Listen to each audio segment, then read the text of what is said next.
issue umesema ni ya walemavu. Na ni kweli. Pale bado tuko na changamoto.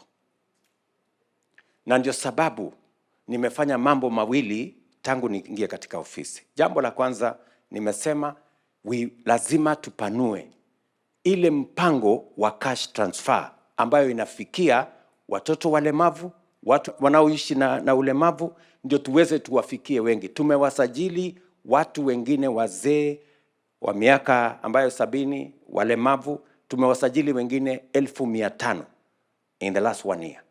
Na tumewaweka sasa katika program ya cash transfer, number 1. Number 2, vile vile tumesema hiyo program ya cash transfer ilikuwa inachukua muda mrefu sana. Walikuwa wanangojea miezi 6, miezi 4 kabla hajalipwa ile pesa ya cash transfer. Sasa tumebadilisha sheria, nilisema na nimetimiza ya kwamba kabla mshahara ya rais kulipwa, lazima cash transfer ilipwe. That is happening today. That is happening today. We are paying money for cash transfer for people living with disability, for the aged, and for orphans, at the same time as we pay salaries for public servants. They used to wait for 6 months, 4 months, 8 months. But as I made a commitment, I have kept that commitment, and people like the ones Elizabeth is talking about are going to be beneficiaries in that space. But I still agree with you on the third space, ya kwamba sio lazima watoto walemavu waende kwa shule ya watoto walemavu. We must make it possible for wale watoto wanaishi na ulemavu wasome pamoja na watoto wengine katika shule zetu zote. Na nilipata hiyo habari na umenisaidia, kwa sababu sasa leo nitafanya hiyo kazi umesema.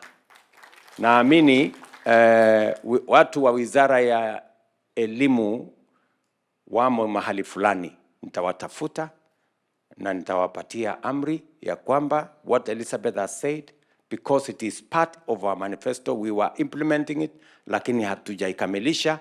Sasa nitaifuatilia kwa kasi.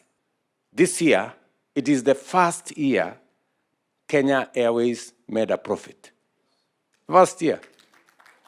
And I still want to work on it. Bado iko na kisirani kidogo, but I'm working on it so that we make sure that we straighten it and it can serve our country better. We still have a long way to go. I agree with you that we need to approve a few more airlines. It's a delicate balance, people. It's a delicate balance between allowing more people to fly here, because anybody we allow to fly here, they must also give us an opportunity to fly to their destination so that it becomes even. So we are discussing with other airlines. We've just approved Etihad to fly 4 times a week. So we're looking at other opportunities for us to be able to get more flights. I have heard you about Turkish Airlines. We will look at it. I'm also doing something about the airport. Let's be honest, Kenyans. Let's be honest. Yani, the airport we have in Nairobi is made of canvas. Inajengwa na hema. In the middle of tarmac. That is the arrivals. I mean, this is a temporary structure we put up almost, 7 years ago. We don't. Ethiopia have a brand new airport. Rwanda have a brand new airport. And it is the reason why we need to work with investors to give us a new airport in Nairobi.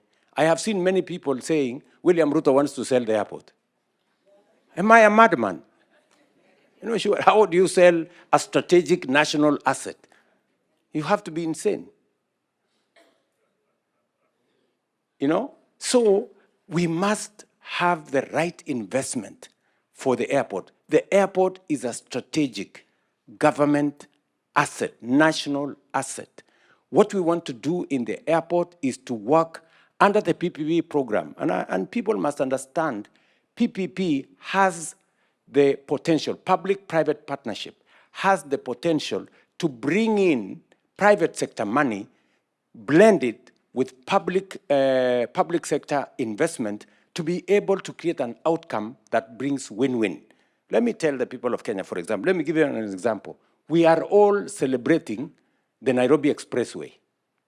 It nowadays takes 5 minutes, 10 minutes from the airport to Serena. True? Do you know that that Nairobi Expressway was not built with the government money? It was built by the private sector under the private-public partnership arrangement.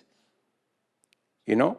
And that is the model that we are going to use to extend the superhighway from Nairobi to Nakuru, to Eldoret, to Malaba. That is what we're going to use to do many of our roads. That's what we want to do with our airport. We want to work with the private sector for them to do 3 things that are critical for our airport: to build a new terminal, to build a new runway, and to make sure that we refurbish what we have and remove the canvas. Ile hema iko hapo ambayo sasa ni arrivals. You know, it's a very shameful thing. The airport we built in 1970, I saw the plaque there, Jomo Kenyatta. That so many, almost 50 years ago. Now, the capacity was 7 million passengers. Last year, we had almost 9 million passengers. We are actually 10 years behind schedule in modernizing our airport. Other countries are ahead of us. I want to persuade us as Kenyans. Let us not buy into fake news. Let us not buy into propaganda. There is no government that can sell a national asset, a strategic national asset like the airport. We are going to work in an open and transparent manner to make sure that we develop the airport using legal instruments that can be audited by Parliament and by other agencies to make sure that they bring value to the people of Kenya. So the same thing that Hersi is saying, to develop the infrastructure here. We do not have sufficient conferencing facilities. The KICC we have in Nairobi was built through Arambe, imagine, by KANU, those days. And then it was taken over by government. It is now 50 years old. We need a modern conferencing facility if Kenya is truly going to be a hub for tourism. We need one in Nairobi, we need one in Mombasa, and that's why we are working with the Mombasa, former Mombasa resort here to see how we can get investors to be able to develop new conferencing facilities. The funding model, by the way, affects both our university students and also affects our TVET students. So what did I do? I did 3 things. Number 1, we made a commitment as government that we are going to give every student 80% scholarship and loan. But because we could not afford, especially because the number of students, when we made that commitment, it was like 15 years ago. But you know, as the numbers increased in the university, it became difficult for us to meet that commitment. And so what ended up happening was that while we committed to pay 80%, we ended up paying 50%, some cases 45%. So what happened?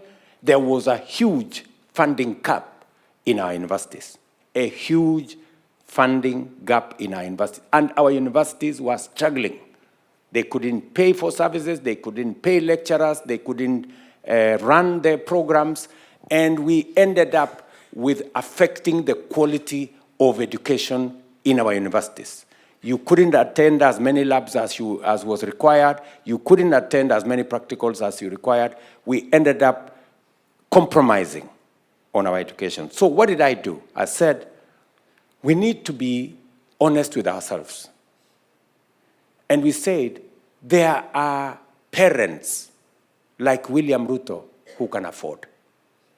Why would William Ruto be given 80%? Why would the child of William Ruto be given 80% scholarship? The same as a child of Mama Mboga. What happens is that both our children end up suffering. So we changed the model. We said, since there is a means testing instrument that has been used for 20 years to assess every student on the basis of the information they supply, and it has worked in Kenya for 20 years. Let us use that means testing instrument that is available at the Higher Education Loans Board to assess every student. And we changed the model so that children from vulnerable families, children from parents who are less endowed, we move them from getting 80% to getting 95%. And children from parents like myself, we move them from getting 80%, we move them to 60%. Because we can afford. We changed it into 5 categories. Because of the change in that model, we also said that scholarship is going to be available on application. Because the old model, every student, without even applying, they were given scholarship. But there are parents who do not need it. And for your information, 20% of students last year did not apply for scholarship. They went and their parents paid because they didn't need it. What has happened? Of that 20% of the students, we now have more money to pay for children from vulnerable families. That is how the model has changed. So we now have 5 categories. We have those that get 95%, we have those that get 90%, we have those that get 70%, we have those that get 60%, and we have categorized, and we are using what we are calling an instrument called means testing instrument that tests the ability of parents. We will continue to perfect that instrument. There will always be maybe a problem here and there, but we will make sure that we keep that program so that we increase the level of funding in our universities. What has happened? Because of this new funding model, we have had to increase money that we are putting in the education of our university students from about 45 billion. This year, we put 82 billion shillings. We are putting more money because we have to be realistic. We cannot send our kids to school and we haven't provided for funding for them to go and be taught. We would be cheating our children. If we tell them go to school and we cannot pay the lecturers in school, we cannot pay for their classes, we cannot run the programs. So that is why I have decided I am spending more money in education. It's much more expensive for me, but it is better to have students who graduate when they have gone through proper school, with proper learning, with their parents, with their teachers paid and their lecturers paid, and we have increased the budget for education in that manner. I know there is a problem, and the problem is a problem of communication. Because many parents received an admission and they saw there the course costs 300,000. Then the parents said, okay, where am I going to find these 300,000? I have since instructed the ministry that although the cost is 300,000, there must be clarity that this course is 300,000, yes, but a parent can get up to 95% scholarship and loan of that amount. So I think now there is going to be greater communication so that parents can understand that whatever it is that is appearing on those admission letters is not the money demanded from them. It is just the cost of the course. But that course will be met largely by scholarship, partly by loan, and very insignificantly by parents paying the fee they have been paying. Hii ndio mwanzo na nitafanya hivi kwa mpango. Nitaona kama nitaweza kufanya kila mwezi ama kila baada ya wiki mbili. Nitazungumza na Wakenya kutoka sehemu mbalimbali. Leo nimefurahi sana kupata nafasi kuongea na ndugu zetu wa kutoka hapa Pwani katika mazungumzo haya. I want to say to all of you who interacted with me, asked questions, to tell you I am truly grateful and I'm very proud that we can have this conversation as Kenya and as Kenyans. And wacha niwatetee wale wanahabari ambao walikuwa hapa pia wakauliza maswali. Nafikiri wamenizoea sana kuniuliza maswali mpaka wengine wakasema hapana, wacha tupate Wakenya wengine pia waulize huyu bwana maswali. So asanteni sana. Nataka niwashukuru nyote kwa maswali yenu. Every question you have asked is important to us, and it is important that the people of Kenya hold me to account, because that is the responsibility that I have as President of Kenya, so that I can be able to be answerable to the people. Asanteni sana, Mungu awabariki na nawapenda sana.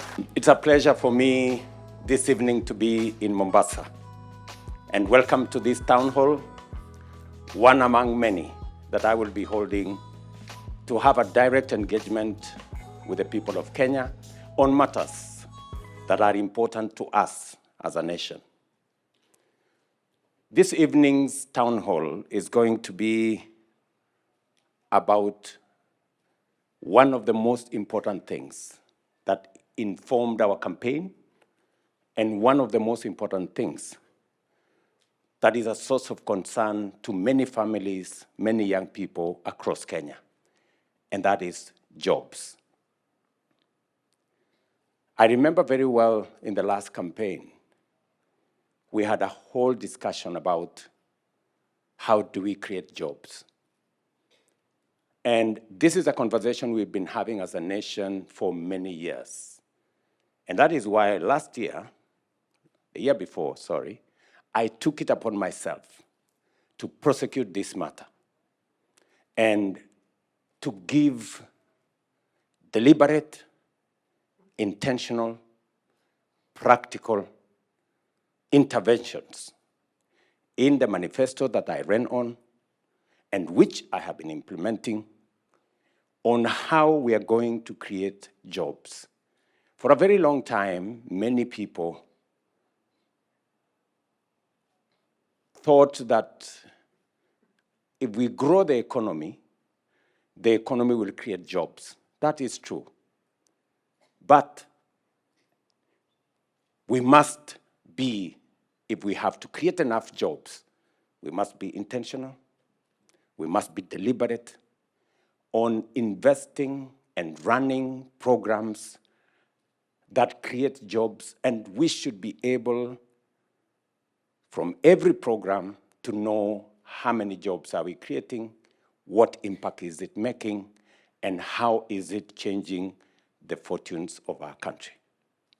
And so this evening, I welcome you to this town hall, and I welcome each and every one of you. When you get a moment, please ask me whatever questions you have in this space, or indeed any other questions you may have, because I'm here to answer those questions.